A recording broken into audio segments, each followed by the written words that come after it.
Shalom anak-anak, apa kabar semuanya? Kiranya kalian sehat-sehat ya. Sebelum mendengar firman Tuhan, mari kita siapkan hati dan kita berdoa. Allah Bapa yang di sorga, kami hendak mengucapkan syukur karena Kau telah menjaga kami semua selama 1 minggu ini. Bapa, biarlah kiranya Kau membuka hati kami dan juga telinga rohani kami, sehingga kami bisa mengerti firman-Mu dan juga kehendak-Mu. Bapa, tolong Kau juga bimbing hamba-Mu ini untuk bisa menyampaikan firman sesuai dengan kehendak-Mu saja Bapa. Kami berdoa dan bersyukur dalam nama Tuhan Yesus. Amin. Hari ini judul firman, Baisa dan Ela, Raja Israel yang ketiga dan keempat. Kita buka Alkitabnya, 1 Raja-Raja, pasal 15, ayat 33 sampai 34. 1 Raja-Raja pasal 15 ayat 33 sampai 34. Kita baca sama-sama. Dalam tahun ketiga zaman Asa, Raja Yehuda, Baisa bin Ahia menjadi raja atas seluruh Israel di Tirsa. Ia memerintah 24 tahun lamanya. Ia melakukan apa yang jahat di mata Tuhan, serta hidup menurut tingkah laku Yerobiam. Dan menurut dosanya, yang mengakibatkan orang Israel berdosa pula. Anak-anak, masih ingat siapa Raja Israel yang pertama dan kedua? Yerobiam dan Nadab. Yerobiam dan Nadab ini adalah ayah dan anak. Sekarang, Raja ketiga dan keempat adalah Baisa dan Ela. Baisa bukan anaknya Nadab, melainkan dari dinasti atau garis keluarga yang lain. Kalau di kerajaan Yehuda Selatan, dari Daud sampai Yosia, selalu yang menjadi raja adalah anaknya terus kan? Semuanya datang dari dinasti Daud, satu garis. Tetapi di Israel Utara, selalu saja ada perebutan takhta. Jadi siapa yang bisa membunuh raja, maka orang itu yang menjadi raja berikutnya. Coba kita lihat tabel. Di sini Yerobiam, Nadab itu dari suku Efraim kan? Lalu Baisa membunuh Nadab. Maka Baisa dari suku Isakar menjadi raja. Baisa dan Ela ini adalah ayah dan anak. Tapi kita lihat nanti minggu depan kita belajar mengenai Simri. Simri bunuh Ela juga. Lalu Simri pun jadi raja. Jadi seperti itu. Di Israel Utara banyak dinasti. Ya. Nah, hari ini kita akan bahas dinasti yang kedua, yaitu dinasti Baisa dan Ela. Nah, karena Yerobiam dan Nadab telah menyembah berhala dan telah berbuat jahat pada Tuhan, maka Tuhan menghukum keluarga Yerobiam. Tuhan memakai Baisa sebagai alat untuk menghakimi keluarga Yerobiam. Jadi Baisa membunuh Nadab dan seluruh keluarganya dibunuh, sehingga tidak ada satu orang pun yang tersisa. Lalu Baisa mengangkat dirinya menjadi raja. Baisa menjadi raja selama 24 tahun. Cukup lama. Tapi ternyata Baisa ini sama saja dengan Yerobiam dan Nadab. Ia berbuat dosa yang sama. Arti nama Baisa adalah tersinggung, licik, jahat. Seperti arti namanya, Baisa telah menjalani kehidupan yang membuat Allah tersinggung. Mengapa Baisa telah membuat Allah tersinggung? 1 Raja-Raja pasal 16 ayat 1 sampai dengan 3. 1 Raja-Raja pasal 16 ayat 1 sampai 3. Kemudian datanglah firman Tuhan kepada Yehu bin Hanani melawan Baisa.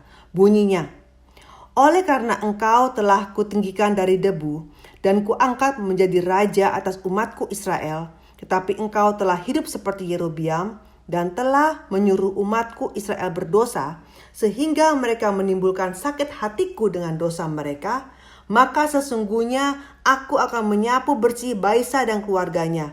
Kemudian aku akan membuat keluargamu seperti keluarga Yerobeam bin Nebat. Di ayat ini jelas sekali Baisa telah melupakan kasih karunia Tuhan.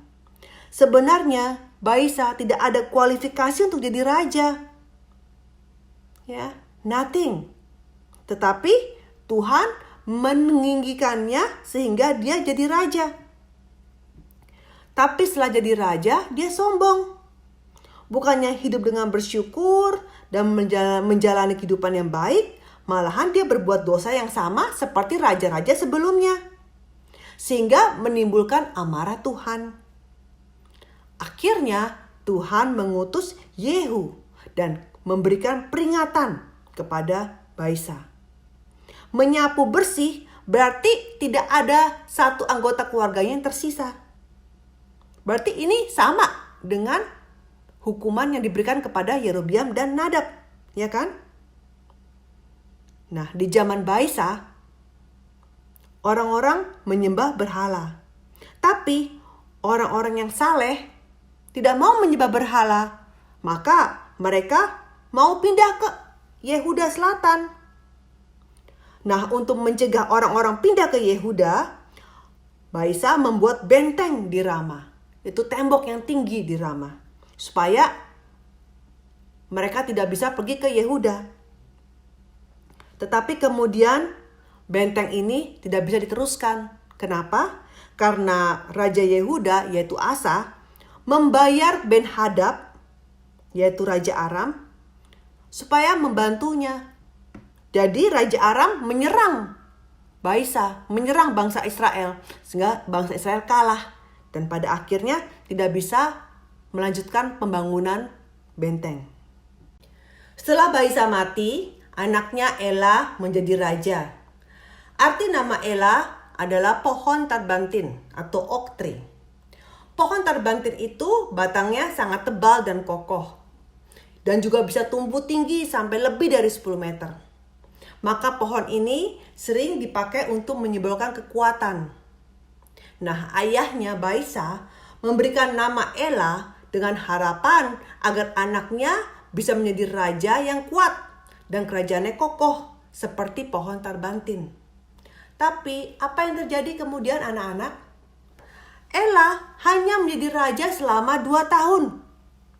Ia dibunuh oleh pegawainya sendiri, oleh panglimanya yang bernama Simri, ketika ia sedang mabok di rumahnya Arsa, kepala istananya, di Tirsa. Lihat perbuatan Ela ini. Padahal waktu itu bangsa Israel sedang berperang dengan bangsa Filistin. Harusnya sebagai raja dia ikut perang, ikut membela bangsanya, ya kan? Atau setidaknya di istananya dia berdoa untuk supaya bangsanya menang. Tetapi malahan dia berpesta pora, minum minuman alkohol sampai mabok. Dan kalau sudah mabok tidak sadarkan diri. Di saat itulah panglimanya Simri membunuh dia. Anak-anak, kalian harus ingat. Di Alkitab ada tertulis bahwa pemabok tidak bisa mendapat bagian dalam kerajaan Allah. Atau tidak bisa masuk surga. 1 Korintus 6 ayat 10. 1 Korintus 6 ayat 10. Nah, di sini Ela mendapat hukuman dari Tuhan. Dan bukan saja Ela yang dibunuh, tapi Simri membunuh semua keluarganya. Bahkan sampai teman-temannya pun dibunuh. Ini terjadi sesuai dengan nubuat Yehu, kan? Kesimpulan, Baisa awalnya dipakai sebagai alat penghakiman bagi Tuhan. Tapi kemudian dia melupakan kasih karunia dan tidak hidup dengan bersyukur.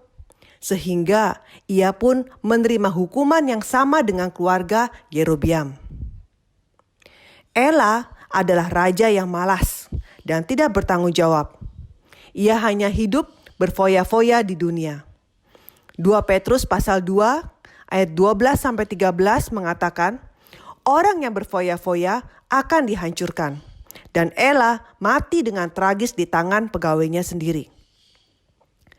Selain itu, Alasan utama kehancuran dari dinasti kedua ini adalah bukan saja mereka telah berbuat dosa melawan Allah, tapi juga mereka menyebabkan rakyatnya berbuat dosa sehingga menimbulkan sakit hati Allah.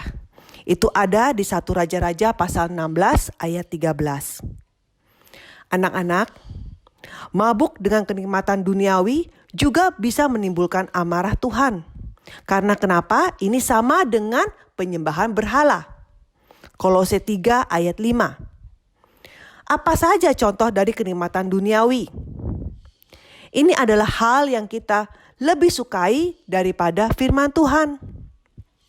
Misalnya, kerakusan, ya. Kemudian malas, tidak mau belajar, ya. Kemudian cinta uang, mau berbuat apa saja demi uang, sehingga menjadi orang yang pelit, tidak mau membantu, pelit untuk kasih persembahan, ya. Kemudian sampai lupa waktu, main game online, nonton, ya. Sampai tidak mau belajar, tidak mau tidur, tidak mau ke gereja, ya. Lalu juga ada orang yang hobinya shopping, yang selalu saja hanya peduli pada penampilan. Ini semua adalah contoh-contoh dari kenikmatan duniawi. Nah, supaya hati tidak dipenuhi dengan kesenangan duniawi, mari kita mengisinya dengan firman Tuhan dan Roh Kudus. Efesus 5 ayat 18 dan Roma 10 ayat 17. Dengan cara bagaimana anak-anak? Setiap hari Minggu kita ke gereja untuk menyembah dan mendengarkan firman Tuhan. Atau kalau sekarang meskipun ibadahnya di rumah, tetapi harus beribadah dengan sikap yang baik, yang sopan, tidak sambil tidur-tiduran atau makan, ya. Lalu membaca Alkitab, belajar Alkitab, rajin berdoa, menyanyikan pujian, itu semua membuat iman kita bertumbuh dan hati kita dipenuhi dengan Roh Kudus. Mari kita berdoa. Bapa yang di sorga, kami mengucap syukur atas firman-Mu hari ini. Bapa, tolong bimbing agar kami tidak menjadi anak yang melupakan kasih karunia-Mu dan bisa memenuhi hati kami dengan hal-hal yang baik dan penuh dengan Roh Kudus.